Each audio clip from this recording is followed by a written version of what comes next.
Well, hello everybody, and welcome. I'm John Iwata. I'm currently the Ogilvy Fellow at the Yale Center for Customer Insights, and it's my pleasure to be our host today and to have a conversation with my old boss and friend, Sam Palmisano. This is the Learning from Leaders webinar series hosted by the Yale Center for Customer Insights. And the purpose of these conversations is to bridge the gap between academia and industry by bringing together diverse groups of speakers to share their expertise on insights, particularly around marketing and brand and these other vital issues. For those who have questions, which we hope we do, for Sam, please use the Q&A function here on Zoom throughout our conversation, and I'll be monitoring that and look for cues for Sam. What can I say about Sam Palmisano? He had a tremendous career at IBM, 37-year career. He was chairman and CEO of IBM for a decade, 10 years. His final year happened to coincide with IBM's centennial, the company's 100th anniversary. In that year, IBM achieved record revenue, profit, free cash flow, and earnings per share. But in addition to the financial performance that Sam led the company to deliver throughout his tenure as CEO, he engaged employees in reimagining IBM's core values, which I hope we'll talk about. In terms of customers, he rebuilt IBM's business portfolio, which we really should talk about because it was quite radical and dramatic. And IBM's global presence, while the I in IBM stands for international, Sam did a lot to globalize the company during his tenure as CEO as well. Today, among many other things, he is the head of his own think tank, which he founded upon his retirement. It's called the Center for Global Enterprise, and he was recently named chairman of America's Frontier Fund, which I hope we'll also talk about. So Sam, welcome. John, thank you, and thank you for that lovely introduction. I really appreciate it. It's been a long time since anybody's been that nice to me. Well, we have a lot to talk about, Sam. The topic, and we'll go wherever the audience wants us to go. The topic that we'd start with, at least, is the stakeholder capitalism, which is a term that suddenly has taken hold among CEOs, and you continue to have relationships and talk to a broad swath of CEOs in business, I know. So I guess I'll start there. I mean, why do you think so many CEOs and boards are not only talking about this stakeholder capitalism topic, but hopefully doing something about it? Well, John, actually, it's an excellent question. And primarily, as I reflect over time, having been at this game for a long time, it's probably for a couple of reasons. I mean, it's partially because there was some bad behavior, and we need to be honest and candid about that if you're a corporate leader. Some people are maximizing earnings and profitability versus other things that we could argue they should have been focused on. But at the same time, I think companies and leaders are waking up to the fact that in today's environment as a company, for you to attract the best talent and be connected to your customers and get a permission to operate in society, as well as generate earnings, you need to be multidimensional. And in focusing on a one or two dimensions as the primary and not having balance in those dimensions tends to cause a reaction that's not always a positive one. It's negative to your brand, it's negative to your ability to operate, and it also impacts your ability to hire the best talent. Yeah, there are so many definitions of stakeholder capitalism. Sometimes you hear it shorthanded ESG and purpose and all sorts of things. I mean, how do you think about this? How do you define it? I really think about it. I mean, I think it goes back, John. You might recall the first speech I gave to the IBM executive team that talked about where we need to focus on 4 communities. Clearly, most important of all communities are customers. I mean, obviously, you have to take care of your customers, or in our case, clients, and that's very, very important. You need to take care of your workforce in many different ways. But you also have to connect them to the brand. It's not just about benefits and remuneration. It's also the emotional connection to the brand because they represent your brand every day. Clearly, you work for the shareholders, and you can't ever forget that fact. They own you as a public company. A lot of people get frustrated by that. I understand it. I was frustrated at times as well. But they're your boss. They are your cap. They gave you their capital, and they expect to get some reasonable return for their capital. And then society. And it's also, I think people forget that society gives companies permission to operate. And you have to earn that right. You have to earn that trust. And again, if you violate that trust, society in the form of governance is going to react. And so therefore, I think it's all those dimensions, as you know, and that's, I think of it, I mean, everybody wants to talk about an element of ESG, governance, inclusion, et cetera, sustainability. But I think it's really all those things. I think you need, if you're running a company, you need to have a broad perspective on all elements of that, and be balanced across the board as you set your strategies and the values you create for your company. Yeah, what you described, Sam, seems so sensible and so logical. How come it's so rare? That's a great question. I think one reason, if I have to be really candid with the audience, is compensation. I mean, if I stand back, compensation, remuneration, compensation for the executive suite. We got off on they call it the Chicago model, whatever it happens to be. It's not my point. My point is actually that there was so much pressure and compensation tied to shareholder returns, i.e., stock price, three-year value, by the advisory groups, by the investment community, et cetera, et cetera. I mean, 3 years, and if you're a pharmaceutical company, your technology, your development cycles are 10 to 15 years. We're 5 to 7 years. I mean, 3 years. What is 3 years really measured? If you're natural resources, you're talking 15 to 20 years. But that's the focus. That distortion, as far as the focus is concerned, leads to behavior of optimizing earnings, and sometimes you take some shortcuts. And there's just a lot of pay tied to that, and therefore a lot of shareholder meetings focused on that, et cetera, et cetera. So I think that's one of the drivers. There are some others, but the primary thing at the end of the day gets back to compensation, at least in my opinion. Well, let's chase that, because you've been on several boards of major companies, American Express, Exxonmobil, and others. In fact, you've chaired compensation committees on those boards. So if aligning the CEO's interests with shareholders by giving them a lot of stock incentives can lead to, as you said, bad behavior, what do you think, or how do you think executives should be compensated and incented? Well, if you think about either IBM or ExxonMobil or American Express, there are always other factors that were included. Now, I'm not saying we were given a lot of respect for those factors. We were criticized in many ways. I mean, ExxonMobil has a huge priority around safety. If you're in an industry where things blow up, safety is really, really important, right? You have the issue in the Gulf, et cetera, et cetera. Well, I mean, obviously, if you sit down with the advisory firms, they really don't care that a portion of the CEO's pay is tied to safety. I mean, it's a big portion of the pay on safety.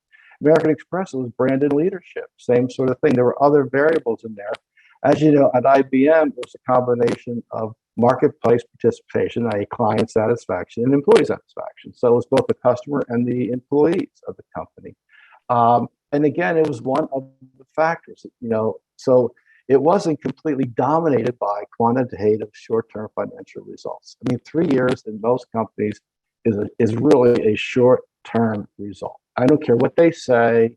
They can argue it any way they want. They can be intellectuals along. They can quote the Chicago School and all those things. 3 years is nothing, right? And most of the lifespan of a CEO of a company. But that's what the world has become.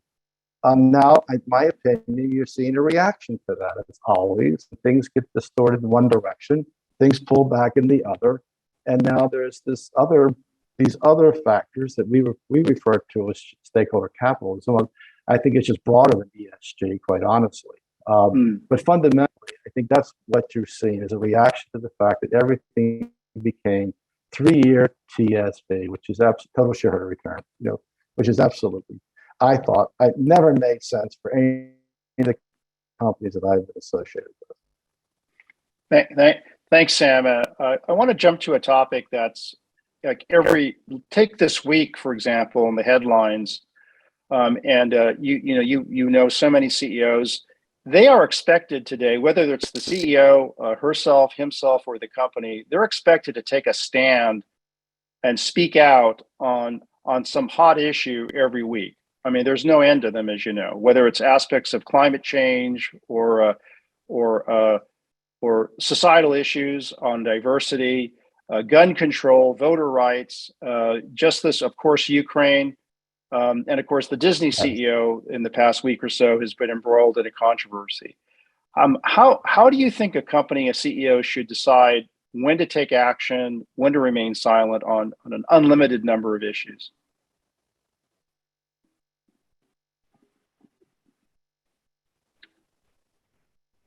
Sam, looks like we have a connectivity issue here. Whoops. Hopefully Sam is going to come right back. I know he's out of the country and probably suffering from a connectivity. Here he is. Hey, Sam, welcome back. Yeah, I'm sorry, John. I just had an interruption, but yeah, no, I got your question. I really think that at the end of the day, there are numerous issues, and there are ones today, and then 2 years from now there'll be other ones that you have to deal with.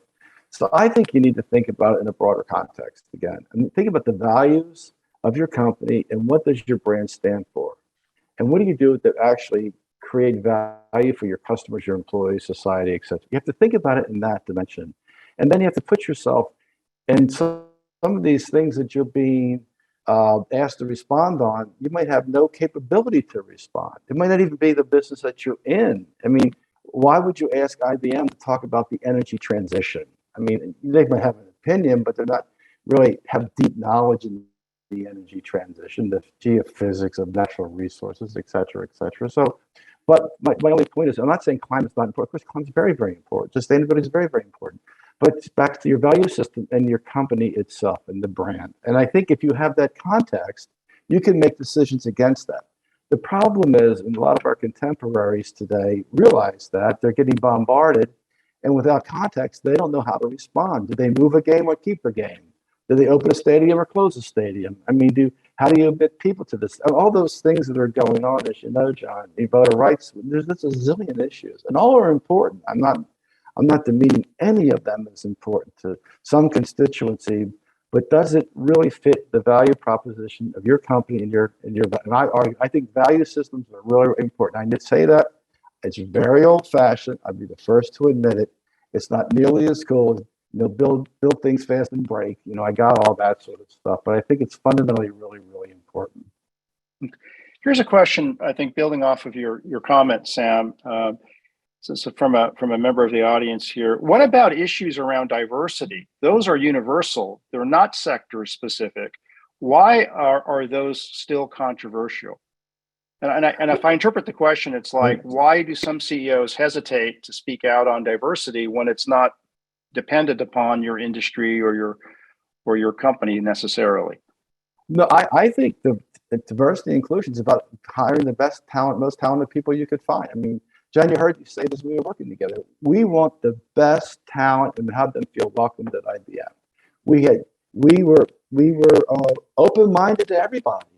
Quite honestly, we're in 170 countries, so it wasn't just the U.S. definition of diversity. As you know, diversity is different in all over the world. Some have a higher priority on other issues, religion versus other issues, gender versus other issues, whatever it happens to be. So it's all those things. We just felt that the way you can attract and retain the best and the smartest people in the world is treat them with equity and fair and equal promotions, no bias in anything. It was a meritocracy. Yeah, I understand it was a meritocracy. And of course, the best did better, as you'd expect. But nonetheless, I mean, I think that's fundamentally how you should think about it. I go back to our founder, Tom Watson, Sr., in 1933, said equal pay for equal work. As you know, I mean, equal pay for equal work. I mean, people in the various administrations says, where's IBM? So we started doing that in 1933. Look at our record. I mean, there's no disparity in pay, right? Whatever, right? Another one where we had a governor in North Carolina, as you know, so we couldn't hire African Americans in our plant. So Watson said, we'll close the plant. We don't do those things, right?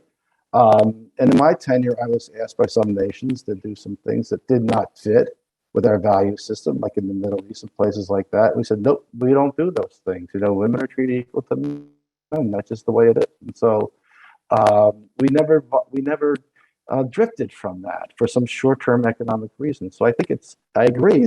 It is different around the world. The U.S. definitions, I understand, is the ones that we focus on, but fundamentally, I believe it should about if you want to hire the most talented and capable workforce in the world and retain them for the long time, you have to treat them fairly and equally. That's that. I mean, there's no compromising. That's just the way it is.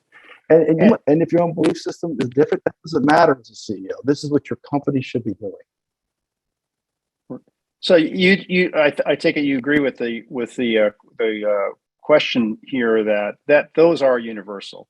I mean, for business, yeah, because I certainly okay. I mean, and we've had, as you know, I've had discussions with leaders. I won't drop. I'll sound like a name drop if I go through them, that ask us to do things that were not consistent with the IBM value system as far as inclusion, and we said no. We said our brand is not for sale. We're not compromising our brand. Let's talk about values and a company's values and a company's purpose, because you said earlier that one way you determine what's relevant material to you is what is your value system. Now you succeed. Your predecessor, our old boss, Lou Gerstner, when he came in to lead IBM was in a real crisis. Yeah, right. And then after 9 years, the company was certainly not in a crisis, and he led a turnaround. But when you became CEO, you didn't have a burning platform. I mean, it wasn't obvious, put it that. It wasn't obvious that IBM was in need for a radical transformation, and yet you were determined to change the company, as we all experienced over 10 years. So what did you do, since you did not have this mandate for a big change? Well, John, that's an excellent question. And quite honestly, Lou did a phenomenal job and saved the company and turned it around.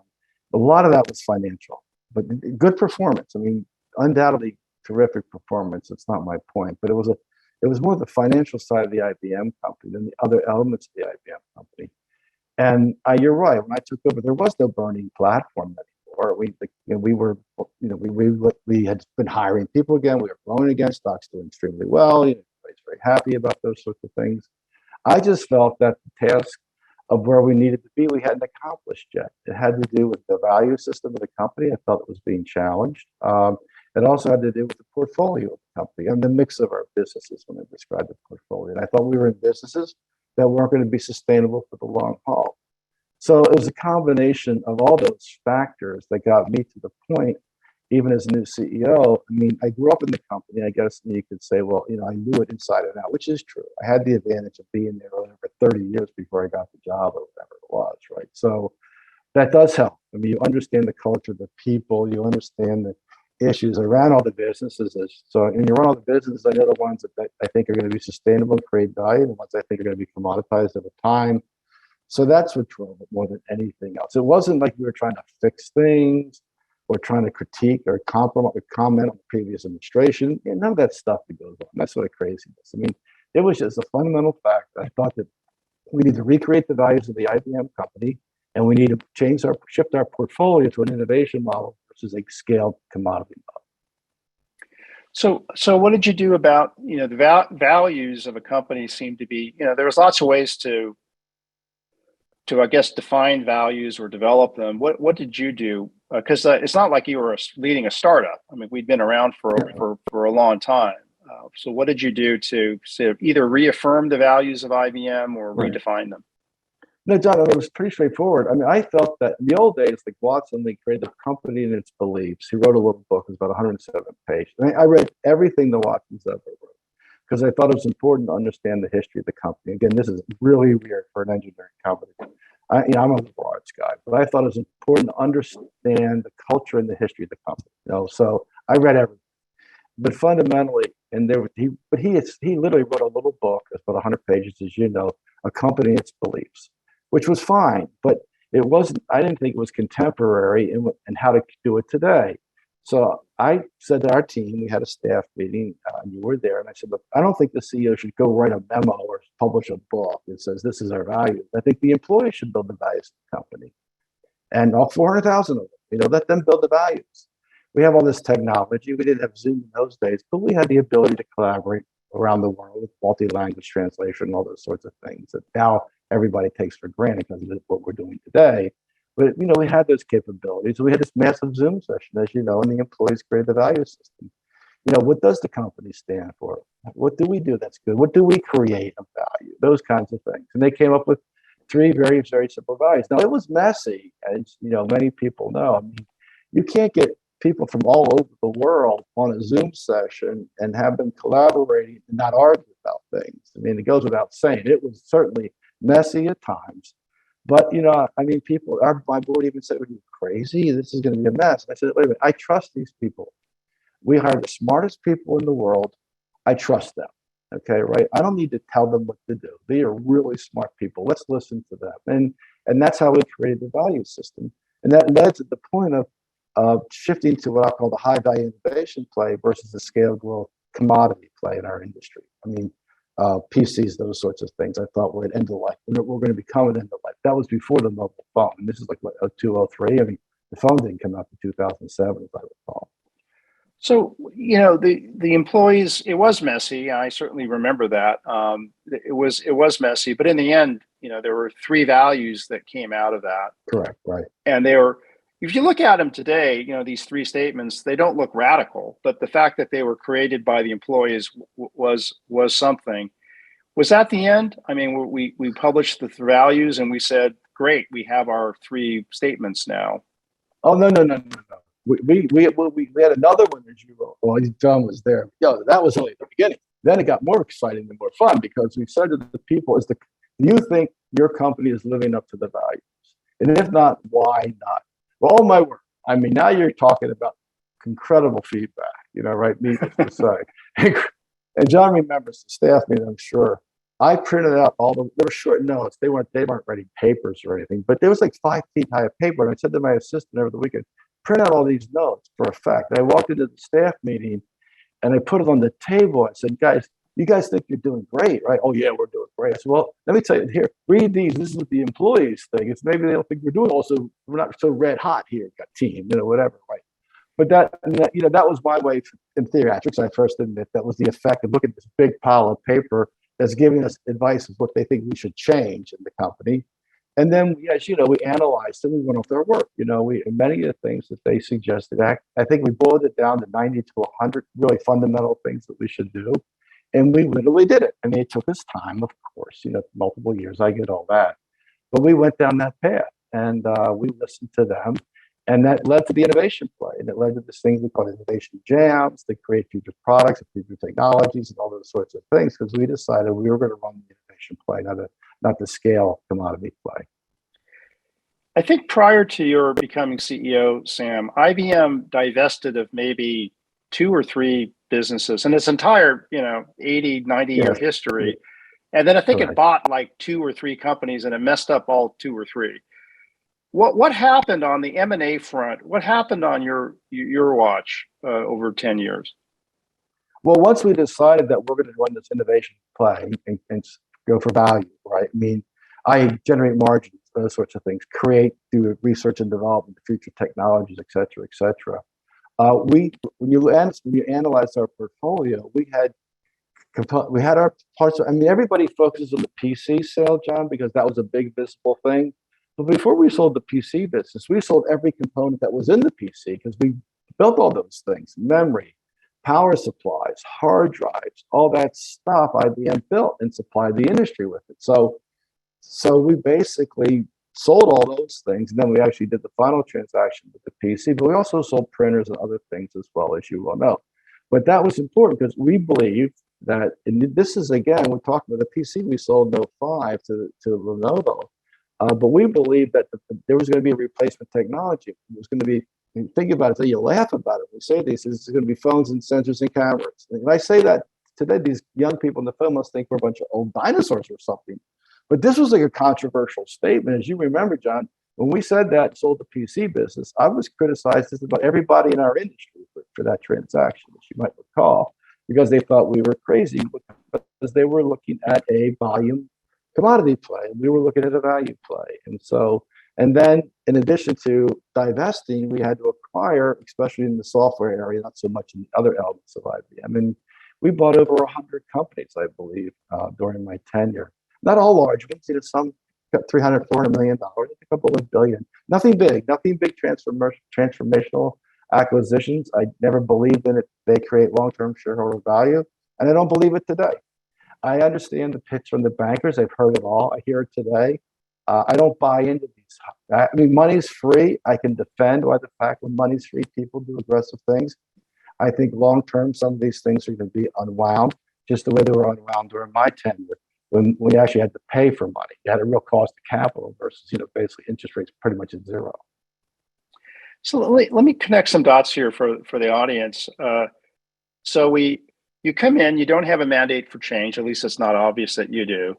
You have this big conversation with your own employees about the values of the company. They do it. Here are 3 statements. One of them is, we are an innovative company. You ask them, are we the company that you say we should be? Right. They say no.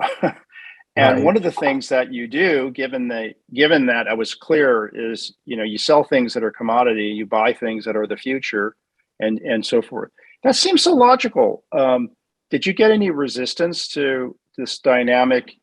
Get out of these businesses, get into these businesses, because we say we're an innovation company. That's what's on the wall. It seems like we should just do that.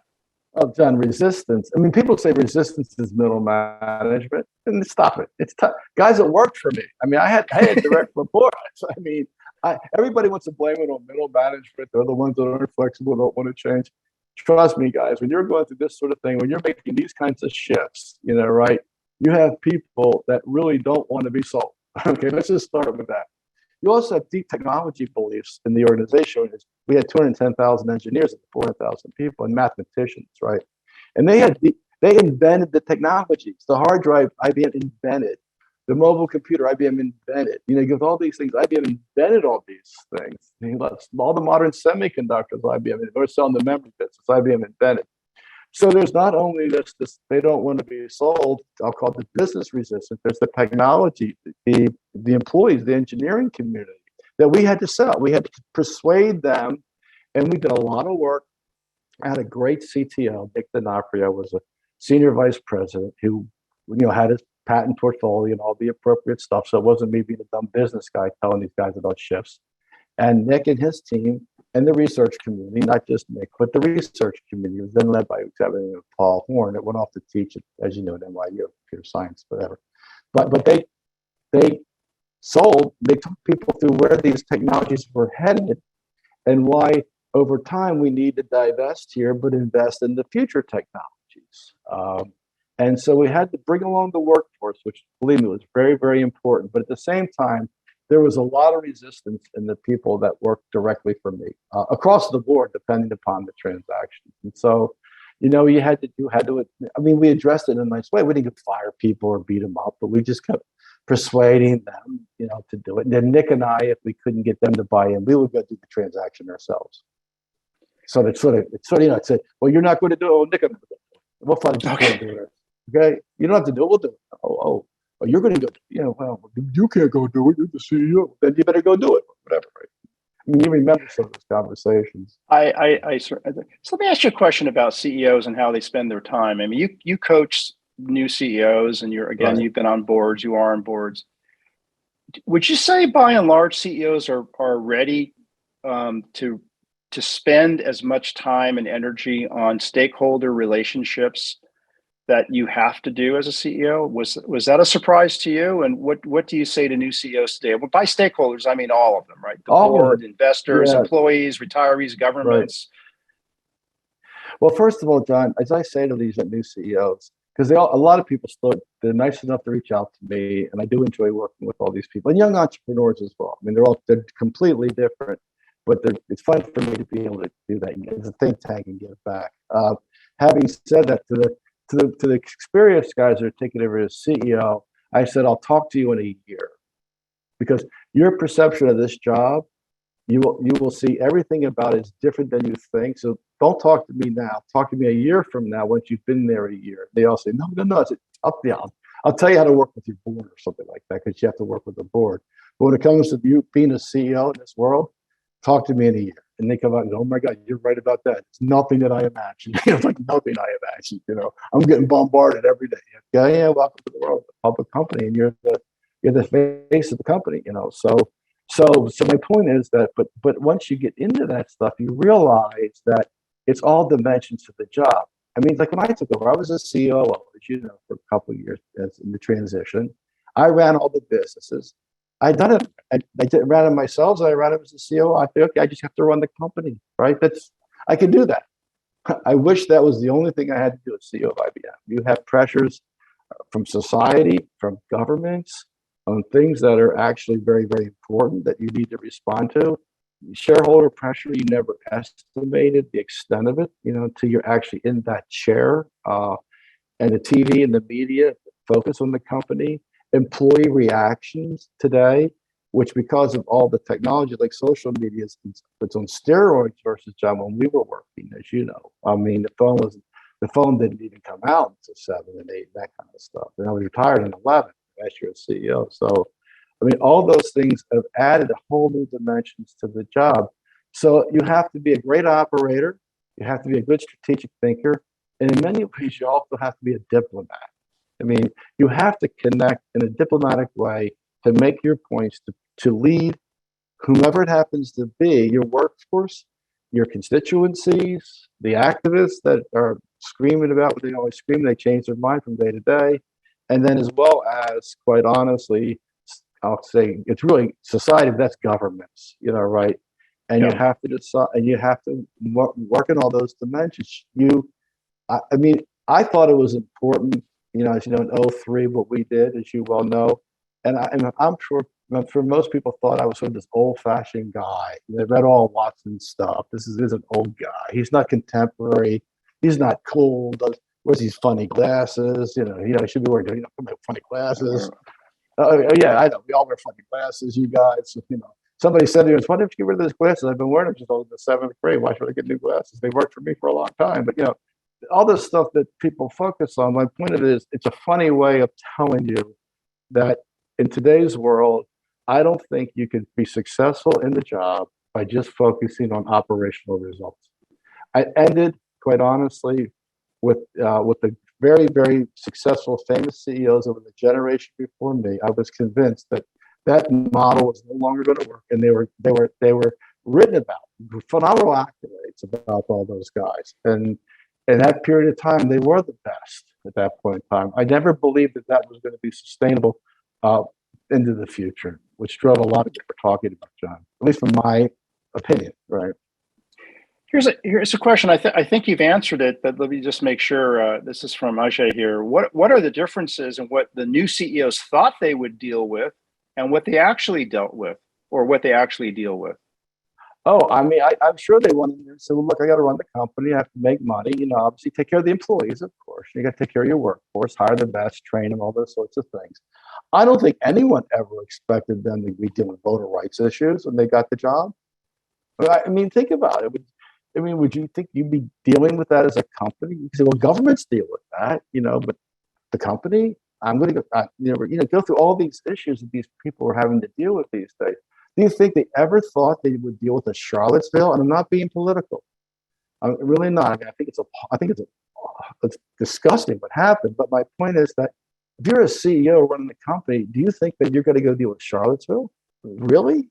You're not. You don't think you are. You're not prepared. Trust me, you're not prepared in your education. I mean, I know you guys are in the business of education, but if you go through the curriculum of the leading business schools, which we've done in the think tank of the world, not just in the United States, you'll find none of this is being taught. I mean, so now you walk into the job, you're some hot shot out of one of these fancy schools, you're rocketing through the company, you become CEO, and then bam, you get punched in the face. You literally get punched in the face, right? And they're so that's what I think that what I'm saying here, John, is that's where I think that fundamentally that's why it's such a complicated job today. And quite honestly, I think this whole thing of stakeholder capitalism, anyone who could build curriculum to help these people, whether it's executive education or graduate school, the MBA, the School of Organization Management, and those kinds of things are very, very important because you're just, All these schools have great reputations. We build great entrepreneurs. Well, look what happened to the great entrepreneurs in Silicon Valley. They're all being chased by governments today. Phenomenal entrepreneurs, built great companies. Now everybody wants to break them up.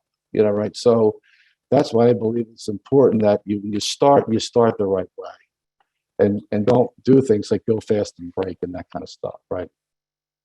I'm gonna bridge to the energy issues, and I guess because there's a question here about the SEC's proposed climate reporting requirements, and I want to get to that question in a second. But I want to enter that by talking about your experience on the board of Exxonmobil. You were lead director at one time. You've been on the board for many years, and of course, Exxonmobil had a lot of issues with this investor called Engine Number One, et cetera. So, setting aside the specifics of that, what would you say is the lesson of that for all CEOs?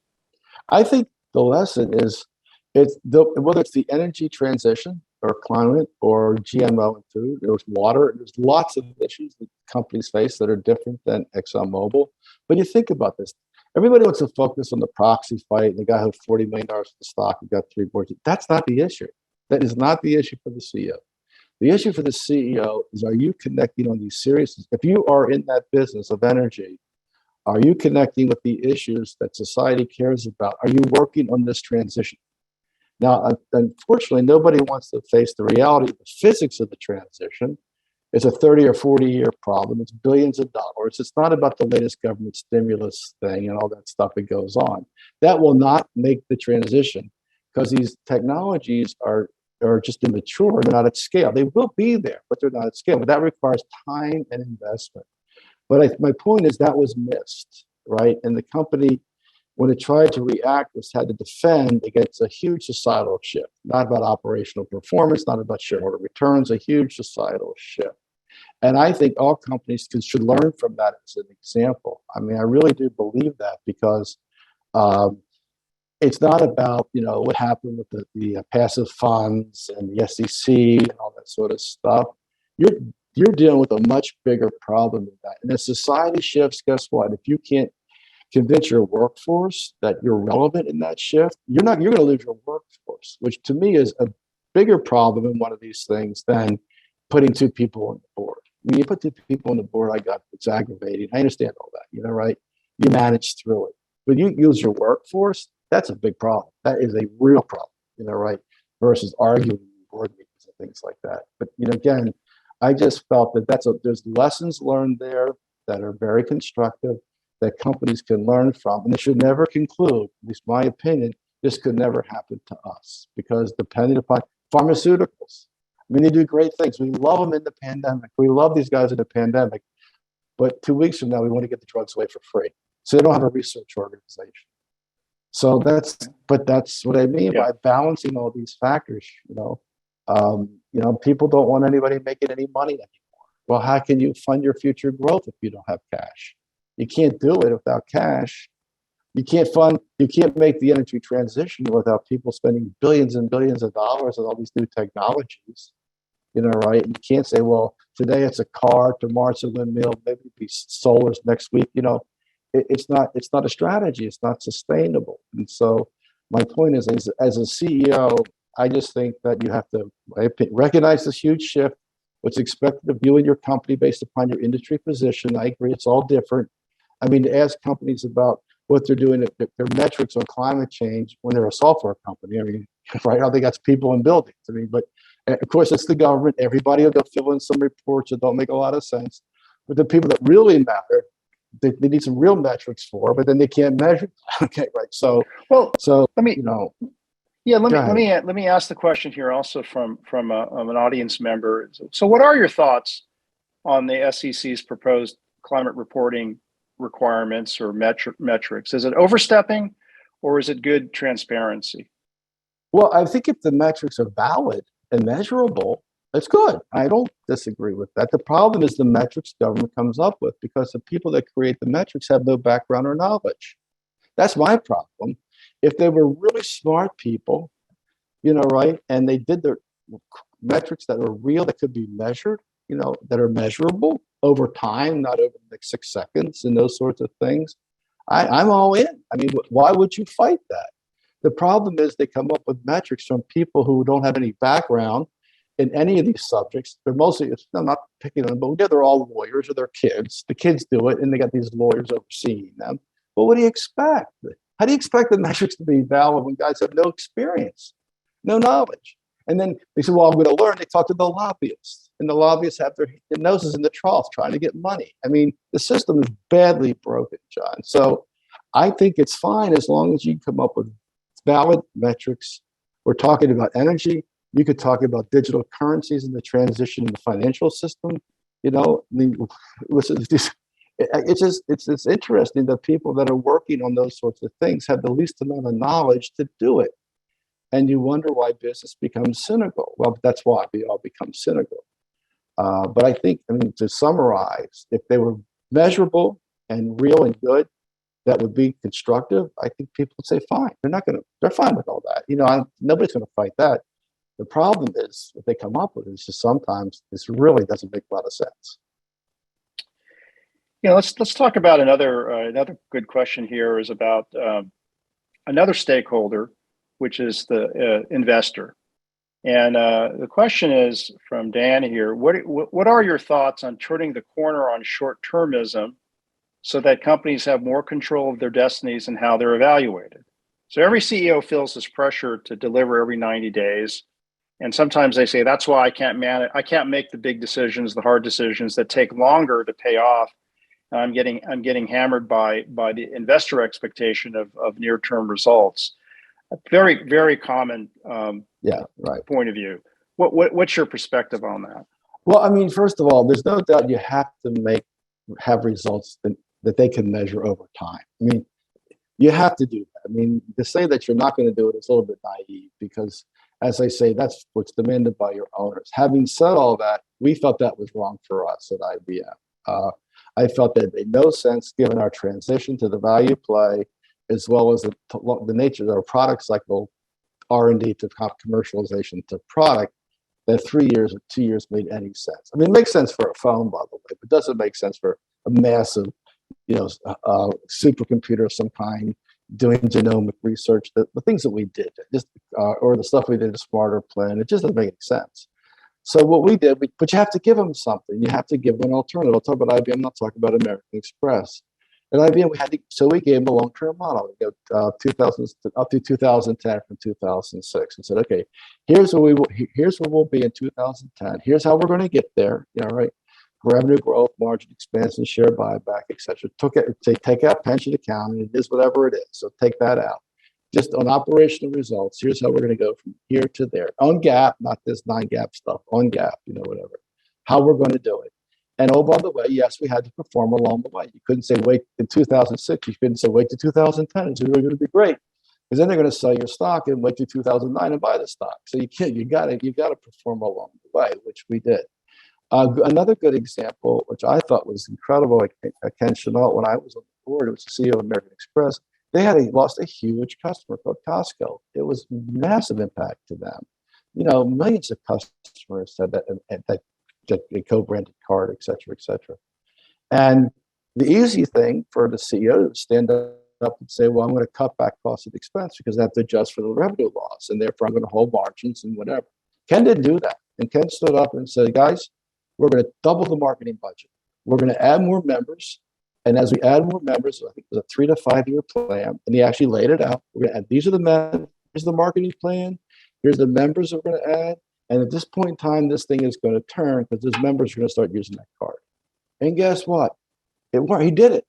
Now, people would say, like they said to me, and they said, Ken, you guys are crazy. You're going to fire you. My response was, well, they're going to fire us anyway. So what's the point? What's the point? If we do it our way, they're going to fire us. If we do it their way and we miss, they're going to fire us. So we're going to get fired. And do what you think makes the most sense for your company. So and there are two different examples where, Ken, I have a great respect for Ken, as you know, he's a very close friend, and I was on the board at the time. But fundamentally, he had the courage and the confidence of his company that they would perform.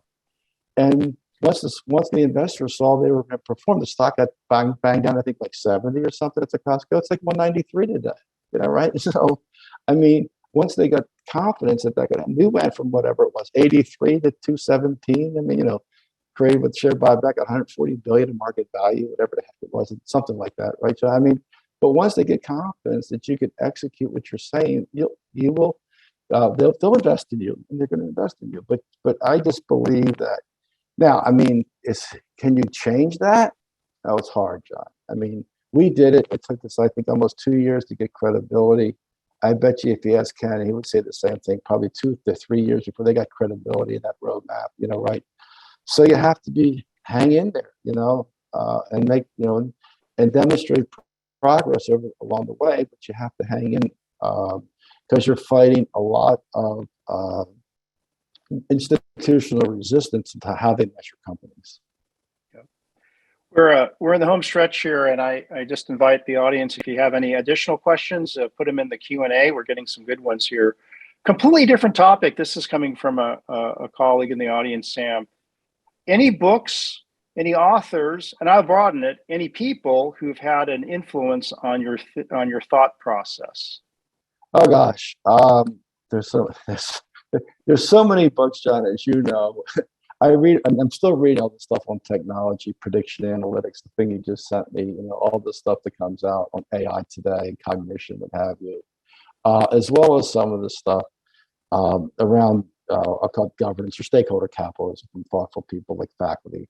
So I read all that stuff. Having said all that stuff, I don't read many CEO books because I view this as victory dances, or you're about to go, you write your book, you give the money to charity, so it's fine. But it's kind of they do their victory lap, and it's sort of a self, of a compliment themselves in the book. So I don't know. There's a lot of learning in that. I'm not picking on the people that do it. Just and they give the money to charity. I just don't think there's a lot to be learned, at least from my perspective.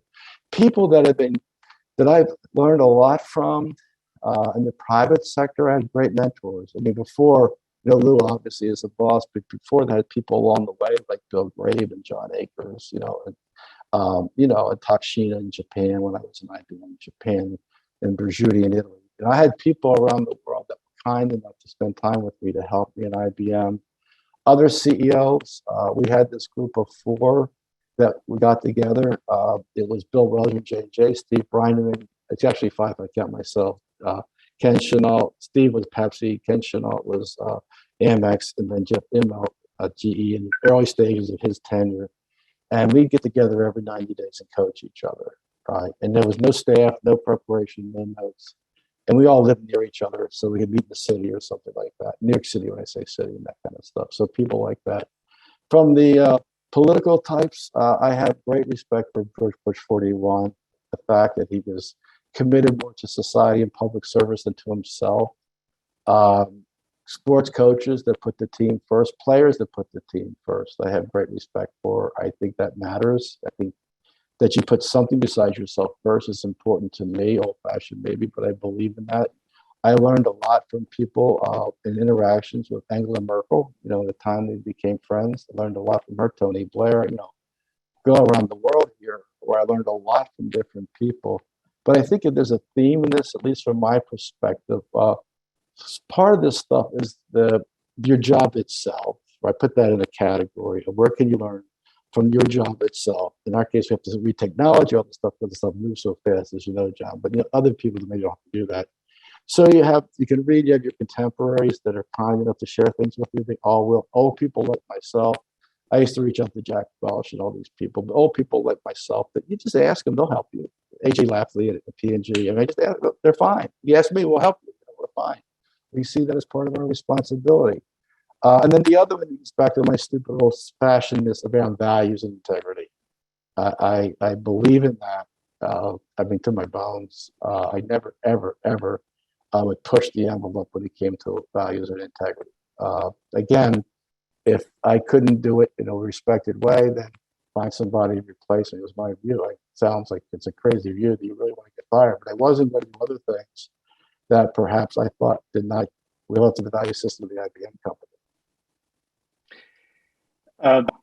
Sam, we're just about out of time. I feel like I should give you an opportunity. If you can imagine speaking to future business leaders, whether they're in business, joining us, or they're in school, whether at Yale or elsewhere, and they're thinking about this world that's coming at them and the world that we live in today, and everything that people want to do with their lives. I mean, what advice would you give them as they think about preparing themselves and to make an impact, make a difference? Yeah.